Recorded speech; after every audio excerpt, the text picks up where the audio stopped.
지난 9일 자유한국당 강효상 의원이 국회에서 기자회견을 열고 국가기밀의 한미 정상 간 통화 내용을 공개했습니다. 정상 간의 통화 내용은 외교 관례상 양국이 합의한 내용만 공개하고 나머지는 외교 기밀에 해당하는데 강효상 의원은 청와대나 백악관이 공개하지 않았던 내용을 버젓이 공개했던 것이죠. 외교적 논란은 물론이고 법적 문제로도 이어질 수 있는 중대한 사안인데요. 하지만 당사자인 강효상 의원은 국민의 알 권리 차원이었다고 반발하고 있습니다. 나경원 원내대표는 공익제보 성격이 강하다 이런 주장까지 펼쳤죠. 정말 그럴지 공익제보자 지원단체인 호루라기재단 이영기 이사장 연결해서 의견 들어보겠습니다. 이사장님. 예, 안녕하세요. 예, 안녕하십니까. 자, 뉴스 다 보셨을 텐데 지금 자유한국당에서 주장하는 것은 공익제보이고 국민의 알 권리에 해당한다 이렇게 이야기했습니다. 어떻게 생각하십니까? 그 공익제보라고 하는 것을 아무데나 이렇게 뭐 갖다 쓰기는 참 부끄럽다 이렇게 생각을 하고요. 예. 공익제보라는 것은 적어도 공익침해 행위나 부패 행위를 제보하는 행위를 말하는 겁니다. 예. 그런데 여기서 지금 문제가 된 양국 간의 정상회담에 관한 이 내용이 공익침해 행위나 부패 행위는 아니지 않습니까? 예. 이거를 공익제보라고 이렇게 얘기하는 것은 언어도단이다 이렇게 생각을 하고요. 그다음에 기본권이나 민주주의와 관련해서 국민들이 알아야 할 뭐 이러한 어떤 권리 이런 부분도 모든 정보가 다 알 권리의 어떤 대상이 되는 것은 아니고요. 법률의 어떤 일정한 제한을 받게 되는 것입니다. 그래서 그런 측면에서 볼 때 이 외교상 기밀에 해당하는 것을 누설하게 되면 이 알 권리의 어떤 범위에 포섭할 수는 없다. 이렇게 봐야 할 겁니다. 법에 저촉되는 행위를 했기 때문에 알 권리에 해당하지 않고 또 공익제보라는 것은 비리 부정을 외부에 알리는 것인데 그런 것하고도 맞지 않다. 이렇게 결론을 내리셨네요. 그렇습니다. 그러면은 신재민 전 기재부 사무관의 경우는 어떻게 판단하고 계십니까? 그 신재민 전 사무관의 경우에 보면 이제 청와대의 인사 개입이라든가 또는 이제 청와대에 의한 적자 국채 발행 이런 부분들이 있었다. 그래서 직권 남용이 있었다는 점을 일단 폭로한 거라고 보여지는데요. 외견상 이런 그런 이제 이 직권 남용을 폭로한 것처럼 일단 보이기 때문에 외견상은 공익제보다 이렇게 평가는 할 수 있지만 그러나 이제 이 부분에 대해서도 결국은 실체적 진실이 과연 정확하게 그러한 직권 남용이라고 평가할 수 있는지 이런 부분에 대해서 평가를 해야 될 겁니다. 이사장님 아까 법적으로 조금 문제가 있다 이렇게 말씀해 주셨는데 지금 이 건을 보면요. 외교부 공무원이 강효상 의원과 고등학교 선후배 사이였고 그래서 자신의 지인한테 이제 넘긴 건데 외교부는 외교상 기밀 누설죄 위반이다 이렇게 보고 있는 것 같은데 이사장님도 법조인 아니십니까? 이거 위법 부분 어떻게 판단하고 계십니까? 이런 이 외교상 기밀에 해당할 가능성이 매우 높다고 보고요. 이러한 것을 특별한 어떤 이유 없이 외부에 누설을 했기 때문에 외교상 기밀 누설죄에 해당할 가능성이 매우 높다 이렇게 생각을 합니다.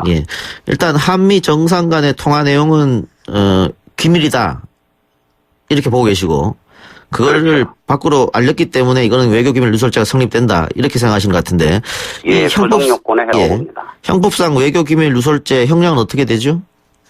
지금 5년 이하의 징역형 또는 1,000만 원 이하의 벌금형으로 규정돼 있죠. 그런데 제가 듣기로는 이게 실제로 적용된 사례는 없다고 들은 것 같은데 어떻습니까?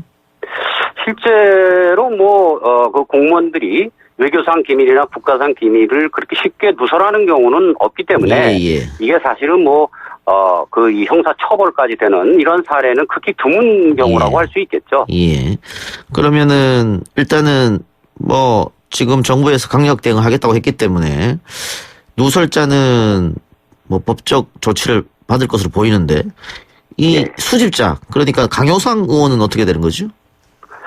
이게 이제 국회의원의 면책 특권이라는 것이 있지만 이 면책 특권이라고 하는 것은 원래가 국회 내에서 국회의원이 직무와 관련해서 행한 발언에 대해서 면책 특권을 부여하는 겁니다. 근데 이거를 지금 놓고 볼 때 이게 무슨 국회 내에서 물론 국회 내에서 기자회견 형식으로 한 거지만 직무와 관련해서 직무상 행한 발언이다.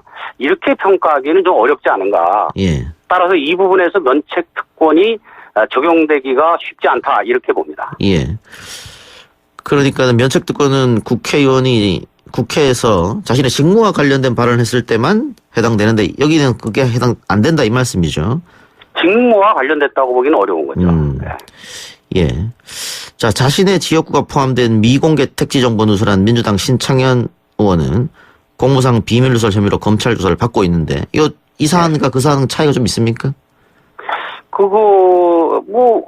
어쨌든 그 내용 자체는 다르지만 그러나 기본적으로는 직무상 관련된 어떤 그런 발언이다라고 보기는 어렵기 때문에 예. 본질적으로는 동일하다 이렇게 생각할 수 있습니다. 예. 오늘 나경원 자유한국당 원내대표가 알 권리를 이야기하면서 해당 외교관 휴대전화 조사한 것에 대해서 강요된 동의에 의한 강제 제출이다. 그래서 헌법에 명시된 영장주의를 무력화하는 불법 감찰이자 직권남용이라고 했는데 이 부분은 어떻게 판단하세요? 일단 그 본인의 어떤 동의를 얻어서 그런 부분에 대해서 적법하게 이루어졌다면 그런 부분에서 특별히 문제를 삼기는 어려울 거라고 보여지는데요. 예. 그것이 어떤 본인의 동의를 받았느냐 하는 부분들에 대해서는 좀 따져봐야 될 부분들이 있을 거고요. 그러나 기본적으로 경우에 따라서는 이것이 범죄에 성립할 경우에 압수수색 영장을 받아서 압수수색의 대상이 될 수도 있다. 이렇게 볼 수 있습니다. 기본적으로 본인이 동의를 하지 않으면은 휴대폰을 들여다볼 수는 없는 거 아니겠습니까? 그렇습니다. 예. 예. 자, 지금 공익제보 지금 지원하는 그런 일을 하고 계신데 우리나라가 이 공익제보자에 대해서 제대로 보호를 하지 못하고 있다 이런 지적이 많던데 예. 현실은 어떻습니까? 그렇습니다. 지금 공익제보자의 신원이 쉽게 노출이 돼가지고 피해를 입는 이런 사례도 많고요. 예. 그다음에 공익제보자에 대한 불이익 이것을 너무나 쉽게 생각을 하고 또한 불이익을 가한 사람들에 대해서 어떤 형사 처벌이라든가 이런 것들이 굉장히 미온적이다. 이런 측면에서 앞으로도 공익제보자들에 대한 보호 이런 부분들은 제도적으로나 실질적으로 더 강화될 필요가 있다고 봅니다. 그러니까 신원 노출은 물론이고 그 조직을 배신했다 그래서 조직 내에서 왕따를 당하기도 하고 혹은 인사상 보복 조치도 당하고 그런 경우도 있지 않습니까? 그 비일비재한 일이죠. 비일비재합니까? 예. 그런데 그런 공익제보자를 보호할 수 있는 법이 아예 없습니까? 있는데 제대로 적용이 안 되는 겁니까? 공익신고자 보호법이라는 것이 있고요. 그 다음에 이제 공직자와 관련돼서는 이제 부패방지법이라는 것이 있습니다. 근데 이제 제도적으로 현재 보면은 법 자체가 아직 좀 부족한 부분도 있고요. 예. 그 다음에 있다 하더라도 그런 것들이 현실에서 충분하게 가동이 안 되는 이런 어떤 그 미흡한 그런 어떤 측면들도 많이 있습니다. 예, 알겠습니다.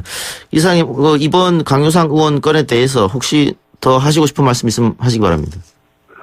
최근에 들어와가지고 이제 어떤 그 정치적인 폭로, 정치적인 어떤 입장에서 이루어지는 이런 폭로, 이러한 것들을 마치 자신들의 입장에서 그걸 정당화시키기 위해서 공익제보다 이렇게 그 주장들을 많이 하는데요. 예. 앞으로 이 공익제보와 관련해서 좀 더 엄격하게 우리 사회적인 논의가 좀 이루어질 필요가 있겠다 이런 생각이 듭니다. 예. 저 청취자 질문이 하나 있어서 하나만 더 여쭙겠습니다.